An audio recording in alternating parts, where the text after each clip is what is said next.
अस्सलाम वालेकुम everyone. So in this video we are going to start the emphysema. ठीक है, जो टाइप है ऑब्स्ट्रक्टिव लंग डिजीज़ की। ठीक है, अब एम्फाइसीमा होता क्या है? एम्फाइसीमा जो होता है ना, इसमें क्या होता है, इनलार्जमेंट होती है एयर स्पेसेस की डिस्टल टू टर्मिनल ब्रोंक्यूल्स। ठीक है, देखो अब फॉर एग्जांपल मैं आपको लंग्स की डायग्राम, लंग्स है ना फॉर एग्जांपल, ये हमारे पास लंग्स में डिफरेंट टाइप ऑफ ब्रोंक्यूल्स होते हैं। ठीक है, लोबुलर ब्रोंक्यूल्स होते हैं, टर्मिनल ब्रोंक्यूल्स होते हैं, रेस्पिरेटरी ब्रोंक्यूल्स होते हैं। ठीक है, वो आप डायग्राम जो है गूगल करके आप देख भी लेना। ठीक है, तो इसमें क्या होता है कि हमारे पास जैसे ये है ना, ये हमारे पास लंग्स है। ठीक है, ये लंग्स हो गया। ठीक है, तो इसमें हमारे पास डिफरेंट ब्रोंक्यूल्स आते हैं।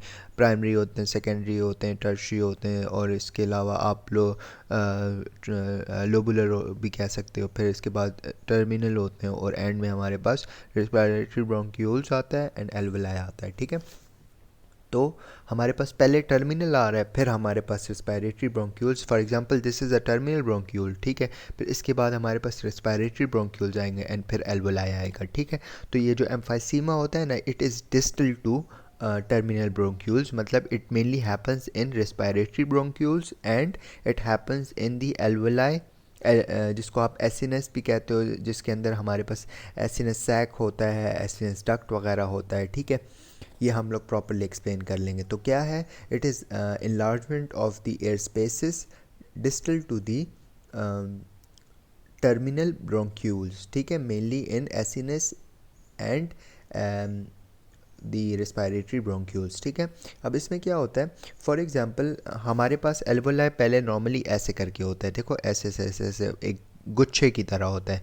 ठीक है, लेकिन अगर ये इनलार्ज हो जाए ना, ऐसा हो जाए, ठीक है, अगर ये ऐसा हो जाए तो मतलब क्या होता है कि इसकी जो सरफेस एरिया था ना, वो रिड्यूस्ड हो गया है। मतलब पहले जो था ना, इतना गुंजल था ना, जब इस गुंजल को आप सीधा करोगे तो बहुत ज़्यादा लंबी लाइन बनेगी ना, लेकिन अगर आप इसको सीधा करोगे तो इतनी छोटी सी लाइन बन जाएगी। तो मतलब सरफेस एरिया रिड्यूस्ड हो जाता है, और जब सरफेस एरिया रिड्यूस्ड हो जाता है ना, तो जो एयर की एक्सचेंज हो रही है ना, वो भी कम से कम होगी। ऑब्वियसली सरफेस एरिया कम हो गया तो एक्सचेंज ऑफ गैसेस जो है वो भी कम होगी ना। ठीक है, तो इसमें मेनली यही होता है, एयर स्पेसेस इनलार्ज हो जाती हैं, सरफेस एरिया जो है वो रिड्यूस्ड हो जाता है, और एक्सचेंज ऑफ गैसेस जो होती हैं वो कम से कम होती हैं। ठीक है, अब इसमें हमारे पास डिफरेंट टाइप्स होती हैं।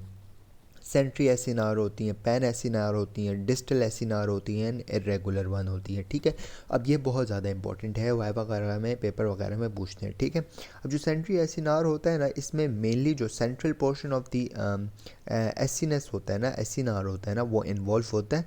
ठीक है, और जो डिस्टल एरिया होता है ना, मतलब ये जो जैसे मैंने ये सेंटर दिखाया, तो सेंटर में मेनली इन्वॉल्व हो रहा है। ठीक है, और जो पेरिफेरल या डिस्टल एरिया जो है ना, वो हमारे पास इंटैक्ट है। ठीक है, मतलब वो बचा हुआ है। ठीक है, अच्छा, फिर ये जो सेंट्री एसिनार होता है ना, ये mainly upper portion of the lungs में होता है। ठीक है, अपर पोर्शन ऑफ द लंग्स में होता है, और मेनली टोबैको स्मोकर्स में जो है सेंट्री एसिनार नज़र आता है। ठीक है, बता दिया मैंने, सेंट्री एसिनार जो है सेंट्रल पोर्शन में होता है, डिस्टल पोर्शन जो होता है इम्पेयर्ड होता है। ठीक है, और mainly happen in the upper portion of the lungs and because of the tobacco smokers. ठीक है, टोबैको स्मोकिंग। फिर इसके बाद आता है pan acinar. Pan acinar is when whole acinus is involve. ठीक है, होल एसिनस इन्वॉल्व होता है, और इसमें mainly lower portion of the lungs involve होता है। ठीक है, फिर आता है डिस्टल एसिनार। डिस्टल एसिनार वो एसिनार होता है जिसमें एसिनस जो होता है ना, उसका जो बॉर्डर्स होते हैं, ठीक है, मतलब लंग्स के जो बॉर्डर्स होते हैं वो इन्वॉल्व होते हैं। ठीक है, सही है। अच्छा, अच्छा, फिर हमारे पास जो वो है इरेगुलर वन है, तो इरेगुलर कहीं पे भी हो सकता है, रिस्पिरेटरी ब्रोंक्यूल्स में भी हो सकता है, एसिनस में भी हो सकता है, एल्वुलर डक्ट में भी हो सकता है, एल्वुलर सैक में भी हो सकता है, कहीं पे भी हो सकता है इरेगुलर वन, जैसे मैंने इस डायग्राम में शो भी किया हुआ है। ठीक है, अच्छा, अब जो हमारे पास ये जो डिस्टल एसिनार होता है, मैंने कह दिया कि लंग्स के बॉर्डर्स पे होता है। ठीक है, अब इसी लंग्स के बॉर्डर्स में हमारे पास एसिनस में, जहाँ पे ये डिस्टल एसिनार बनता है ना, वहाँ पे कुछ स्पेसेस बनना शुरू हो जाती हैं, कैविटीज़ बनना शुरू हो जाती हैं, जिसको हम बुलाए एम्फाइसीमा कहते हैं। ठीक है, बुलस एम्फाइसीमा कह लो या बुलाए कह लो। ठीक है, तो ये जो बुलस एम्फाइसीमास होते हैं ना, ये हमारे पास एक कैविटीज या स्पेसिस टाइप होते हैं। ठीक है, जिसमें एयर होता है या फ्लूइड होता है। ठीक है, अगर ये बुलाए एम्फाइसीमा जो है वो फट जाए, ठीक है, अगर वो फट गया, ठीक है, और उसका अंदर अगर फ्लूइड था या एयर था, वो जाके पैरेन्काइमा में चला गया या वो चला गया इन प्लूरल कैविटी, ठीक है। तो प्लूरल कैविटी में अगर जाएगा तो क्या होगा कि न्यूमोथोरैक्स हो जाएगा बंदे को, ठीक है, सही है, दैट्स इट। इसमें बस यही हो गया। टाइप्स मैंने आपको बता दिए, सेंट्री एसिनार है, पैन एसिनार है, डिस्टल एसिनार है, इर्रेगुलर एसिनार है, ठीक है, और लोकेशंस भी बता दिए, ठीक है। अब इसकी पैथोजेनेसिस पे आते हैं, ठीक है। पैथोजेनेसिस जो होता है ना यह बहुत ज़्यादा इजी है, इसमें कुछ 4 पॉइंट्स हैं वही करने और वो सफिशेंट है, ठीक है। 4 पॉइंट्स क्या हैं? सबसे पहले हमारे पास कोई फॉरेन बॉडी आ जाए, ठीक है, फॉरेन बॉडी जैसे कोई एरिटेंट होता है, ठीक है, जैसे डिफरेंट टोबैको स्मोकर्स होते हैं, स्मोकिंग करते हैं तो वो स्मोक जो है वो लंग्स तक जाती है, ठीक है।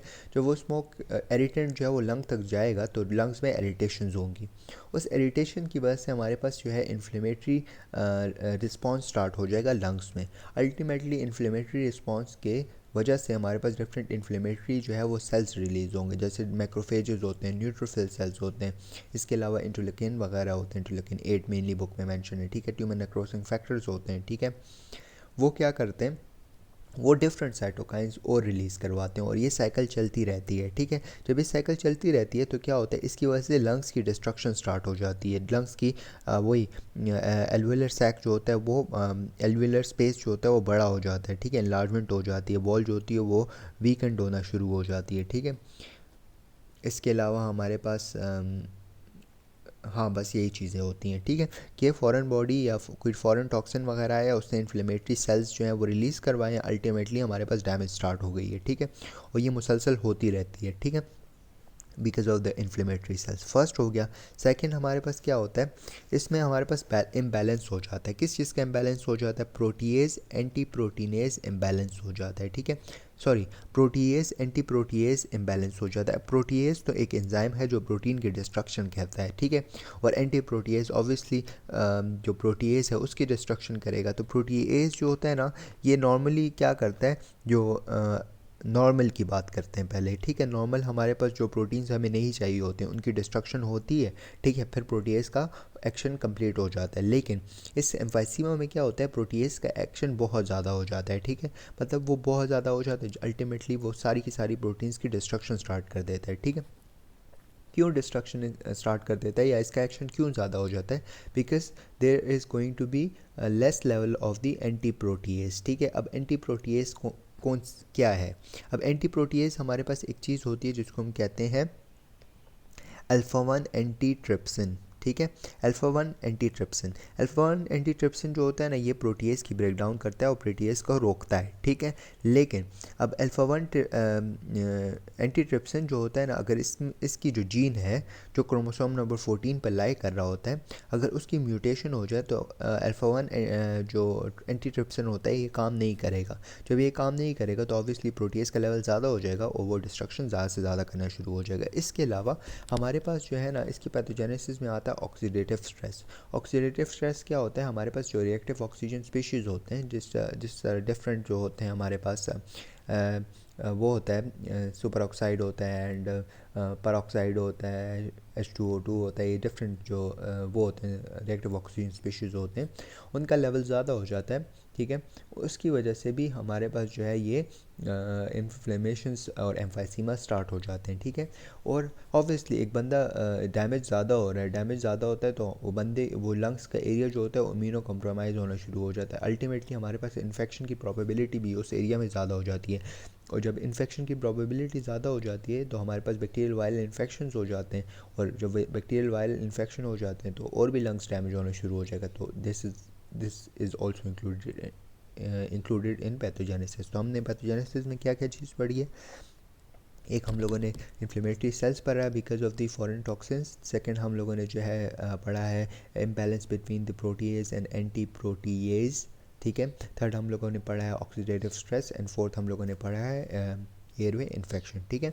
अब मॉर्फोलॉजी की अगर बात करो ना तो मॉर्फोलॉजी जो है वो भी बहुत इजी है, ठीक है। सबसे पहले आप जब वो देखते हो ग्रॉसली देखते हो तो ग्रॉसली अगर आप सेंट्री एसिनार को देख रहे हो तो सेंट्री एसिनार जो होता है ना मेनली हमें नज़र आ रहा होता है पिंकिश कलर का, डीप पिंक कलर का नज़र आ रहा होता है, ठीक है। रेड, अगर आप लंग्स को देखो तो लंग्स तो नॉर्मली बहुत हल्के पिंक कलर के होते हैं और रेडिश होते हैं, पिंकिश होते हैं, ठीक है। लेकिन अगर आप सेंट्री एसिनार को देखते हो ना तो वो आपको ऐसे डीप पिंक नज़र आना शुरू हो जाता है, ठीक है। शॉकिंग पिंक, डीप पिंक नज़र आना शुरू हो जाता है, ठीक है। इसके अलावा वो मोर वॉल्यूमिनियस नज़र आ रहा होता है, बुक की वर्ड दिया हुआ है, ठीक है। मतलब कि उसमें और फूला होता है, ठीक है।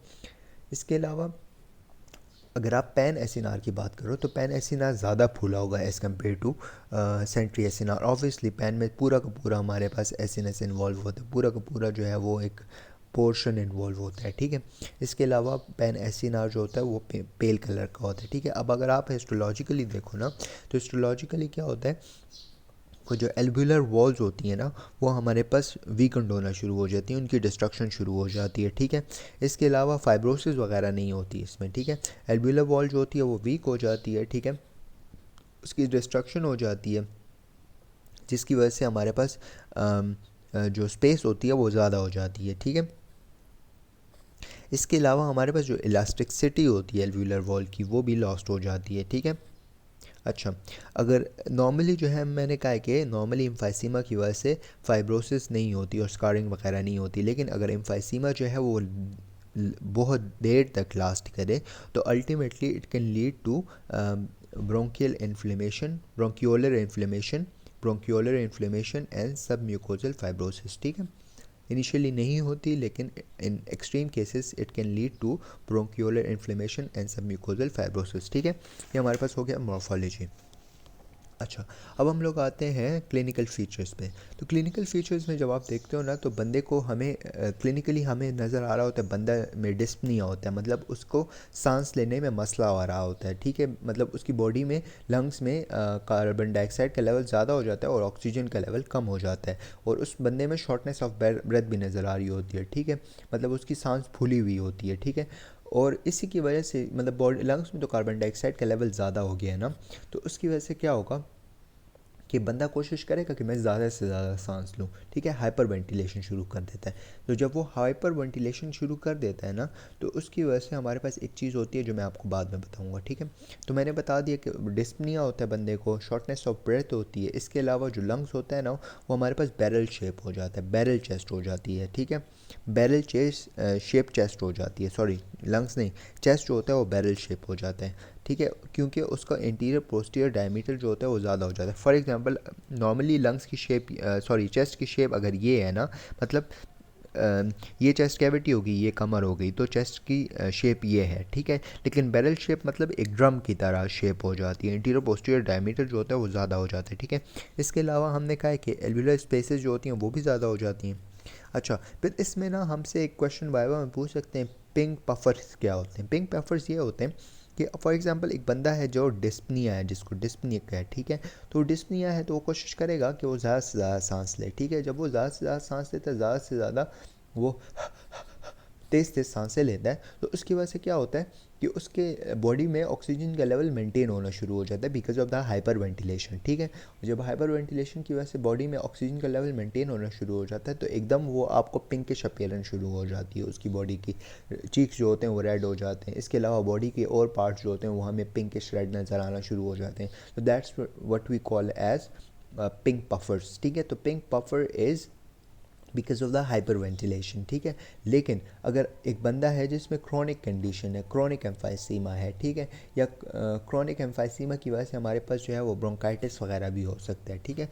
तो उस क्रोनिक कंडीशन में लंग्स बहुत ज़्यादा इन्वॉल्व होता है, बहुत ज़्यादा डैमेज होता है, ठीक है। तो इस कंडीशन में अगर बंदा हाइपर वेंटिलेशन भी करे ना, हाइपर वेंटिलेशन भी करे, बहुत एक्सेसिव ब्रीथिंग भी करे, तो उस हाइपर वेंटिलेशन से उसको फ़ायदा नहीं होने वाला, ठीक है। मतलब क्योंकि ऑब्वियसली लंग्स की पूरा का पूरा लंग्स इन्वॉल्व है, क्रोनिक कंडीशन है, तो उसमें उसको अगर वो हाइपर वेंटिलेशन भी कर रहा है तो एक्सचेंज ऑफ गैसेस नहीं होगी, ठीक है।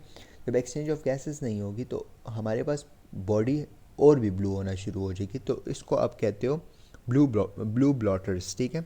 ये हो गया ब्लू ब्लॉटर्स। इसके अलावा कुछ रिलेटेड कंडीशंस भी हमें एम्फाइसीमा में नज़र आना शुरू हो जाती हैं, जैसे कि हमारे पास जो बुला एम्फाइसीमा है जो मैं ऑलरेडी बता चुका हूँ, ये स्पेसेस होती हैं in the borders of the acini या लंग्स, ठीक है। अभी स्पेसेस जो होती हैं अगर फट जाएँ, इसमें एयर होता है या फ्लूइड होता है, ये फट जाए तो ये अगर पैरेन्काइमा में जाता है या प्लूरल कैविटी में जाता है तो it can lead to pneumothorax, ठीक है। अच्छा, अगर ये हमारे पास ये जो बुला एम्फाइसीमा जो है ना ये फट जाए और मेडिएस्टिनल कैविटी तक पहुंच जाए ना तो it can lead to mediastinal emphysema, ठीक है। फिर इसके बाद ये हो गया, ठीक है। इसके अलावा हमारे पास क्या होता है, एक होती है कंपनसेटरी एम्फाइसीमा। कंपनसेटरी एम्फाइसीमा ये होता है, फॉर एग्जांपल हमारी बॉडी में 2 लंग्स होते हैं, किसी कंडीशन की वजह से कोई डैमेज हुआ है लंग्स में, ठीक है, उसकी वजह से हमने एक लंग्स को रिमूव कर दिया, बचा एक लंग्स। अब एक लंग्स पे जोर बहुत ज़्यादा पड़ रहा है तो लंग्स कोशिश करता है कि वो अपने आप को ज़्यादा से ज़्यादा फुला दे ताकि कंपनसेशन हो जाए, तो that's what we call as compensatory emphysema, ठीक है। And fourth we have the obstructive over inflation. Obstructive over inflation क्या होती है, फॉर एग्जांपल हमारे पास यहाँ पे ऑब्स्ट्रक्शन हो गई है, ये कोई ब्रोंक्यूल है, कोई ब्रोंकस है, कुछ है ना, तो अगर यहाँ पे ऐसे कर लेते हैं, फॉर एग्जांपल ये एक ट्यूब है, ठीक है, अगर यहाँ से बंद हो गई है, ठीक है, ये ट्यूब, तो जब जब जहाँ से भर भर बंद हो जाएगी तो इसकी अपर पोर्शन जो होगा वो फूल जाएगा ना, ठीक है। तो जो फूल जाता है तो उसको आप कहते हो ऑब्स्ट्रक्टिव ओवर इन्फ्लेशन, ठीक है। It's because of the obstruction and it is seen in the emphysema. It is a related condition to the emphysema because of the obstruction it happens. सही है, that's it, we are done with emphysema. अगर कोई question हो तो you guys can ask. Thank you, जज़ाकल्लाह।